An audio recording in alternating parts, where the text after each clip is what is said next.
नमस्कार, स्वागत है आपका मार्केट टाइम स्ट्रीम में। इस वक्त आप देख रहे हैं मार्केट लाइव। मैं निशा गुप्ता। अब बात करेंगे मार्केट लाइव के अंदर बाजारों के अंदर जिस हिसाब से लगातार कारोबार देखने को मिला है, और उसी के साथ हम जानने की कोशिश करेंगे बाजार जो कारोबार दिखाता हुआ नजर आया उसके ऊपर अब सरकार का कुछ फैसला आ रहा है कुछ कमोडिटीज़ को लेकर, इसके बारे में चर्चा करेंगे। दालों की बात कर लेते हैं, क्योंकि दालों को लेकर सरकार ने यहाँ पर स्टॉक लिमिट तय कर दी है। इस स्टॉक लिमिट के तय करने के बाद लगातार अब जो दाल के कारोबारी है वो प्रदर्शन कर रहे हैं।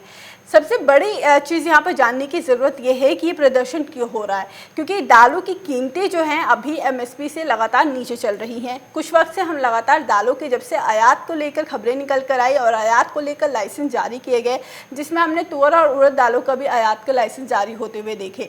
मार्च के महीने में जब ये आयात के लाइसेंस जारी किए गए थे, उसके बाद से हमने दालों की कीमतों पर एक अंकुश लगता हुआ देखा और दालों की कीमतें गिरने लग गई।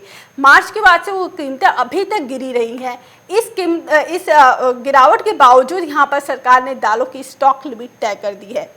अब यहाँ पर जो कारोबारी हैं उनका आक्रोश भड़क कर आ रहा है, सामने आ रहा है। वो कहना ये चाहते हैं और सरकार तक ये अपनी बात पहुँचा रहे हैं, क्योंकि कारोबारियों की जो दालों की कीमतें हैं ऑलरेडी कम मिल रही हैं, यानी एमएसपी से ऑलरेडी हम नीचे देख रहे हैं। अगर हम चने को लेकर यहाँ पर बात करें तो चने की एमएसपी 5100 रुपये है, और एनसीडीएक्स पे भी अगर हम चने के भाव देखें तो 4800 के करीब देखने को मिल रहा है। ऑलरेडी दालों के भाव कम होने के बावजूद जो सरकार का ये फैसला है उसको लेकर यहाँ पर विरोध किया जा रहा है। आपको बता दें, मंडियाँ बंद होती हुई नजर आ रही हैं। प्रदेश की काफ़ी बड़ी बड़ी मंडीज यहाँ पर बंद है। लगभग आज हमने भारत देश की 4 जगहों की मंडियाँ बंद होती हुई देखी। मध्य प्रदेश, महाराष्ट्र, राजस्थान और उसके साथ यहाँ पर उत्तर प्रदेश की मंडियाँ भी बंद होती हुई नजर आई हैं। अब इन मंडियों के बंद होने का बीच जो ये इसका जो नुकसान है उसकी भरपाई कौन करेगा, और जो कारोबारी है वो दाल नहीं बेचना चाह रहे, इसके ऊपर ही आज हम चर्चा करेंगे और जानेंगे कि सबसे बड़ा रीज़न क्या है जो ये आक्रोश निकल कर आ रहा है। कारोबारी क्यों नहीं चाह रहे हैं कि यहाँ पर वो दालों की जो जिस हिसाब से स्टॉक लिमिट तय की गई है उसके मुताबिक वो काम करे। इस वक्त हमारे साथ जुड़े में सुरेश अग्रवाल जी, दाल मिल एसोसिएशन के प्रधान, जो आपको बताएंगे कि इसको लेकर सबसे बड़ी जो चीज़ निकल के आ रही है, क्या ये किसानों के पक्ष में है और कारोबारियों के पक्ष में है या नहीं है। सुरेश जी, स्वागत है आपको मार्केट टाइम स्ट्रीम पर। जी नमस्कार।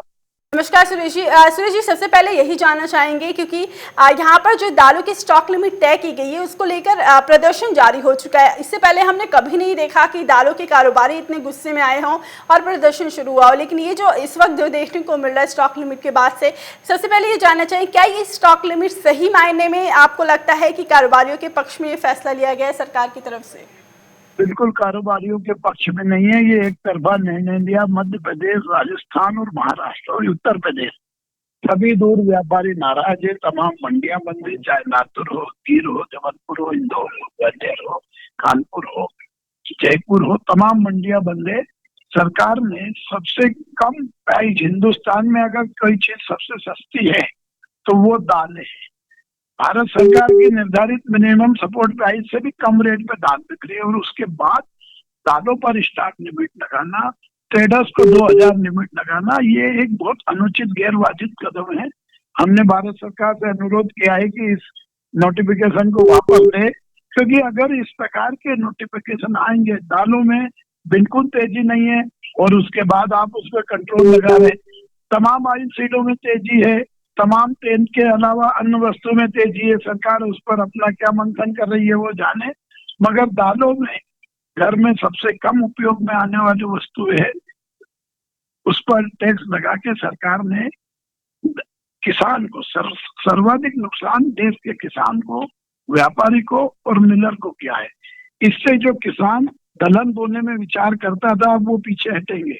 सोयाबीन में, मूंगफली में, सरसों में, सूरजमुखी में, गन्ने में, कपास में उनकी तरफ जाएगा, तो धीरे धीरे देश में दलहन का उत्पादन तुरंत कम होने लग जाएगा और हम आत्मनिर्भर की बजाय हिंदुस्तान के बाहर के मुल्कों पर डिपेंड हो जाएंगे। तो सरकार को इस प्रकार के गलत आदेश को परिवर्तन करना चाहिए, उसको निरस्त करना चाहिए, ताकि देश में किसान दलहन का उत्पादन करे और इससे उपभोक्ता को कोई फायदा नहीं मिलता।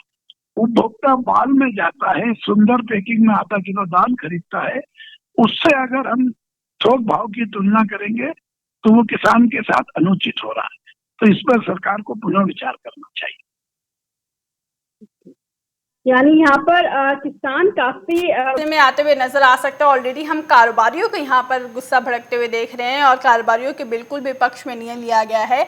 और आत्मनिर्भर को लेकर आपने सुरेश यहाँ पर बात करी, यही जानना चाहूंगी मैं भी, क्योंकि काफी सवाल उठ रहे हैं कि सरकार चाहती है कि किसानों की आय दोगुनी हो और भारत आत्मनिर्भरता की ओर बढ़े। इस साल पल्सेस डे पे भी डे पे भी यहाँ पर हमने देखा, दाल दिवस पर जब कृषि मंत्री ने ये कहा कि हम भारत में दालों को लेकर भी आत्मनिर्भर की ओर बढ़ रहे हैं। पहले के मुताबिक लगभग 50% होगी दालों की निर्भरता जो आयात की जाती है। ये बात उन्होंने जो कही और अब जो ये जो फैसला लिया गया, ये दोनों को अगर हम कोरिलेट करें तो काफी ज्यादा डिफरेंस देखने को मिल रहा है। क्योंकि अगर यहाँ पर कारोबारी परेशान रहेंगे, कारोबारियों की जो लिमिट के अनुसार काम करेंगे, वो दाल किसानों से कम खरीदेंगे और किसान यहाँ पर बिजाई बंद कर देंगे, तो यहाँ पर आत्मनिर्भर की ओर कहाँ से ये फ्रूटफुल लगता हुआ नजर आ रहा है? क्या ये आत्मनिर्भरता की ओर का कदम ये सही है, सही मायने में रखा गया है? नहीं, आत्मनिर्भरता नहीं, आत्मघाती कदम है। अभी जो पॉलिसी है इससे ये लगता है कि देश के बाहर ज्यादा तुअर उड़द मूंग पैदा होगा और सरकार उसको देश में मंगाएगी। इससे इस प्रकार की पॉलिसी को महत्व मिलेगा और देश के किसान का नुकसान होगा। ये एक बहुत बड़ी जटिल समस्या है। दूसरा, इंस्पेक्टर राज वापसी होगी। अभी प्रधानमंत्री जी ने अभी पिछले वर्ष कहा था कि आप इंस्पेक्टर राज हम खत्म कर रहे हैं, पैन कार्ड के आधार पर आप व्यापार करें। अब इसके बाद जगह जगह आके अधिकारी कर्मचारी परेशान करेंगे, तो उपभोक्ता का भी नुकसान हो रहा है और किसान का भी हो रहा है और व्यापारियों का। और 15-15 दिन में सरकार पॉलिसी बदल रही है। अगर हर 15 दिन 1 महीने में आप पॉलिसी बदलेंगे तो व्यापारी व्यापार कैसे करेगा? पिछले 3 साल से जो पॉलिसी में परिवर्तन कर रहे हैं, इस ढंग से परिवर्तन कर रहे हैं कि बहुराष्ट्रीय बड़ी कंपनियां, मल्टीनेशनल कंपनियों को लाभ हो रहा है और खुदरा व्यापारी, देश के मीडियम व्यापारी, इनको नुकसान होगा। तो इस प्रकार के गजट नोटिफिकेशन को रोकना चाहिए। देश में दलहन के उत्पादन को ध्यान रखते हुए ये जो कम कीमत पर जो स्टॉक लिमिट लगाई है इसको हटाना चाहिए। आज पूरे देश में व्यापारियों ने बंद कर रखा है, ये कोई अच्छी बात नहीं है। व्यापारियों को सड़कों पे आना पड़े, इनको खुद को विचार करके इसको पुनः विचार करके नोटिफिकेशन को वापस लेना चाहिए और एक ऐसा वातावरण बनाना चाहिए कि देश का व्यापारी व्यापार करे, सुचारू रूप से इंडस्ट्री चले और किसान दलहन को बोने में आगे जाए। इस प्रकार की पॉलिसी बनाना चाहिए। जी, यानी एक तरीके से यही कहा जा रहा है कि जो ये विरोध किया जा रहा है ये सही मायने में भी कहीं ना कहीं दिखता हुआ नजर आ रहा है, क्योंकि यहाँ पर दालों के भविष्य का सवाल है और यहाँ पर किसानों और कारोबारियों के भविष्य का सवाल है। क्योंकि अगर वो ऐसा करते हैं तो यहाँ पर भारत के दाल मिल इंडस्ट्रीज को काफ़ी ज़्यादा नुकसान होता हुआ नजर आ सकता है। सुरेश जी, आपसे मेरा आखिरी सवाल होगा कि यहाँ पर जो दाल मिल इंडस्ट्रीज है वो यहाँ पर किस तरह से सरकार से विचार करने के लिए कह रही है? क्या यहाँ पर वो चाहती है कि सरकार इस फैसले को जल्द से जल्द वापस ले ले और पुनः विचार करने की आवश्यकता है? क्योंकि आयात ऑलरेडी लाइसेंस जारी किए जा चुके हैं, तो इस फैसले से कहीं ना कहीं आयात पर भी कुछ ना कुछ दिक्कतें सामने आ सकती हैं, आयात पर भी रोक लगती हुई नजर आ सकती है, क्योंकि यहाँ पर खरीदारी कम होती हुई नजर आएगी। जो कारोबारी होंगे वो इम्पोर्ट करना बंद कर देंगे। नहीं, जब आप उनको इंपोर्ट की छूट देते हैं कि आप इंपोर्ट करिए तो वो इंपोर्ट करेंगे। अब इंपोर्ट करने के साथ में आप तरह तरह के लाइसेंस लगा देते हैं और तरह तरह के आदेश देते हैं। अब एक जहाज में आता है 1 लाख बोरी, किसी में 50,000 बोरी, और यहाँ पर लिमिट है कम, तो वो माल कैसे मंगाएगा? अगर वो माल मंगाएगा तो वो लाइसेंस लिमिट के बाहर हो जाएगा। इसलिए लाइसेंस लिमिट, ट्रेडर्स की लिमिट भी बढ़ाना चाहिए। 2,000 को बढ़ा के 10,000 कुंटल करना चाहिए और बाहर की जो पैदावार है वो कम देश में आए, इसलिए देश के उत्पादन को बढ़ाने के लिए किसान को दलहन और तुअर, मूंग की, उड़द की, मसूर की, चने के उत्पादन को ज्यादा करे। इसलिए ये नोटिफिकेशन को विड्रॉ करना चाहिए और इस प्रकार के निर्णय 1 महीने में 4 बार बात करी, 4 बार उनको बताया कि ऐसा निर्णय करें जिससे देश का व्यापारी और किसान को नुकसान ना हो। आप उनको नुकसान कर रहे हैं और विदेशियों को फायदा कर रहे हैं, तो इस पर पुनः विचार करके नोटिफिकेशन को संशोधन करने की आवश्यकता है और ट्रेडर्स की लिमिट बढ़ाने की आवश्यकता है और ऐसा वातावरण बनाए कि हिंदुस्तान का किसान दलहन, तुअर, उड़द, मूंग बोने में अपना मन बनाए। अभी तो उनको सोयाबीन, मूंगफली, कपास में इंटरेस्ट हो गया क्योंकि इतनी कम प्राइस है। आज सबसे कम कीमत दाल की है और उस पर कंट्रोल ऑर्डर लगा दिया। आज सबसे कम पूरे परिवार में भोजन में सबसे कम उपयोग दाल आती है। आयल बहुत आता है उपयोग में, आज आयल की कीमतें बढ़ी हुई है। तो जो कम उपयोग में आती है उसी पर आप इतने नियम कानून कायदे लगा रहे हैं। तो ये एक तरह से इंडस्ट्री और खुदरा व्यापारियों को नुकसान पहुंचाना, व्यापार खत्म करके बड़ी बड़ी कंपनियों को आगे प्रमोट करने की दिशा में सरकार के कदम को वापस लेना चाहिए। जी, यहाँ पर कहीं ना कहीं जिस हिसाब से जो सामने निकल के आ रहा है, जिसका निष्कर्ष यही है कि इस को लेकर जो लिमिट तय की गई है, इसके ऊपर समय सीमा और लिमिट के ऊपर जो तय किया गया है, इसके ऊपर संशोधन करने की ज़रूरत है। और सरकार को यहाँ पर ये समझने की ज़रूरत है कि इसको लेकर कारोबारी खुश नहीं है और आने वाले वक्त में आत्मनिर्भरता की और जिस तरह से बढ़ना चाहती है सरकार, वहाँ पर ये लक्ष्य पूरा होता हुआ नज़र नहीं आएगा अगर ऐसा ही चलता रहा तो। यहाँ से सुरेश जी एक चीज़ और जानना चाहेंगे आपकी तरफ से, क्या करना बेहतर रहेगा चने को लेकर और पूरे ही दालों के अंदर क्या प्राइसेस गिरती हुई नजर आएगी अगर ये संशोधन नहीं होता है तो? पिछले साल से सब कीमतें बहुत कम है। तुअर की कम है, उड़द की कम है, मूंग की कम है। मूंग सपोर्ट प्राइस से 12 रुपए कम दिखा। सरकार ने जो निर्धारित दर किया उससे कम दिखा। सरकार को माल में जो 2-2, 4-4 किलो दाल बिकती है उसके माइनस करके अपनी सरकार को नई बनाने की जो प्रवृत्ति है उसको अंकुश लगाना चाहिए। थोक में जो दाल बिकती है उनकी प्राइस को अगर ध्यान रखेंगे तो सबसे कम प्राइस में दाल है।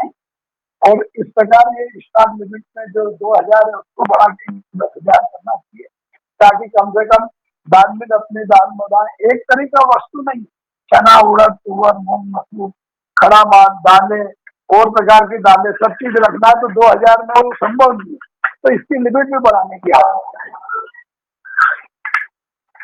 जी, यानी इसके लिमिट बढ़ाने की आवश्यकता है। लिमिट समय ना तय किया जाए, लिमिट ना तय किया जाए, ये ज़्यादा बेहतर रहेगा यहाँ पर किसानों के लिए, क्योंकि कारोबारी यहाँ पर जिस हिसाब से आक्रोश दिखा रहे हैं ये आगे बढ़ता हुआ भी नज़र आ सकता है अगर इसके ऊपर पुनः विचार सरकार नहीं करती है और सरकार यहाँ से ये जो लिमिट तय की गई है इसके ऊपर इसको नहीं हटाती है तो। क्योंकि यहाँ पर दाल इंडस्ट्री के लिए काफ़ी बड़ी मुश्किलें आने वाले वक्त में भी पैदा होती हुई नज़र आ सकती है, क्योंकि भारत दालों के मामले में खपत बहुत बड़ी मात्रा में करता आ रहा है और आगे भी करता रहेगा। बहुत बहुत शुक्रिया सुरेश जी, आप हमारे साथ जुड़े। तमाम जानकारी इस वक्त आपने जिस हिसाब से आपने बताया दालों के बारे में। दालों की कीमतों को लेकर तो हम लगातार चर्चाएं करते ही रहते हैं, लेकिन ये जो सबसे बड़ी चीज़ जो सामने निकल कर आई है, क्योंकि जब से ये हमने जब लिमिट तय की गई उसके बाद से हमने लगातार देखा है नया बाज़ार दिल्ली की सबसे बड़ी मंडी और लगभग एशिया की मंडियों में से सबसे बड़ी मंडी मानी जाती है अनाज के मामले में। यहाँ पर दालों का बहुत बड़े पैमाने पर कारोबार किया जाता है और नए बाज़ार के अंदर भी यहाँ पर प्रदर्शन देखने को मिल चुका है। तो ये जो प्रदर्शन हो रहा है, क्योंकि लोग यहाँ पर मंडियाँ बंद करने पर तुले हुए और काफ़ी जगहों पर मंडियाँ बंद भी हो चुकी है। सबसे पहले अगर हम राजस्थान की मंडी की बात करें, क्योंकि राजस्थान की 247 मंडियाँ 2 दिन के लिए बंद हो चुकी हैं, यानी आज भी बाज़ार बंद है वहाँ पर। और लगभग हमने एक बड़ा हिस्सा दालों के मामलों में, दालों की पैदावार के मामलों में सबसे बड़ा हिस्सा एक जो है वो बहुत बड़ा हिस्सा माना गया है वो राजस्थान है, क्योंकि चने के मामले में 28 लाख टन लगभग यहाँ पर चने का पैदावार किया जाता है राजस्थान के अंदर। वहीं 15 लाख टन मूंग का होता है और 3 से 5 लाख टन मोट का यहाँ पर हम पैदावार देखते हैं।